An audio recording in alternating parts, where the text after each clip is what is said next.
aydın akşamlar Hayırlaştık kulsunu vastan Nigarsın gözün yaşlandı Gitey dedi sen özün baştan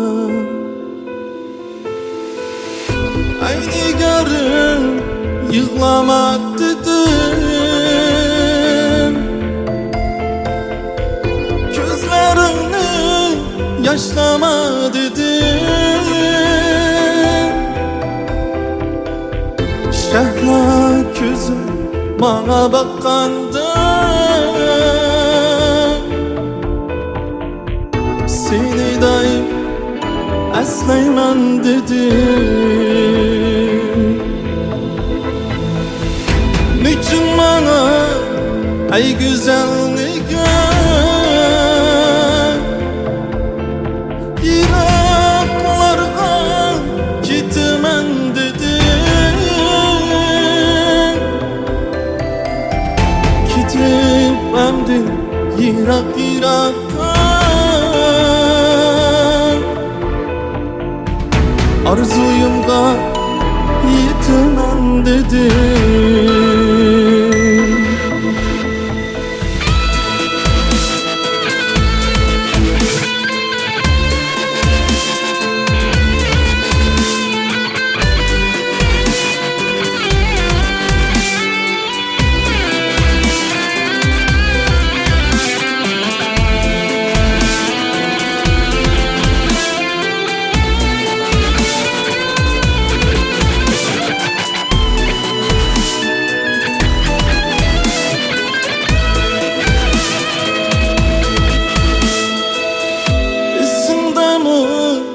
Aydın akşamlar Hayırlaştık kulsunu vastan Nigarsın gözün yaşlandı Gitey dedi sen özün baştan Ey nigarım yıklama dedim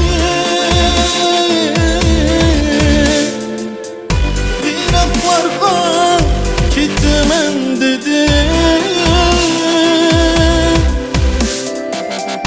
Gidip emdi yirak-yirakka Arzuyumga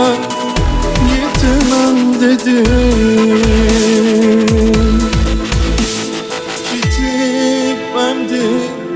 yirak-yirakka Arzuyumga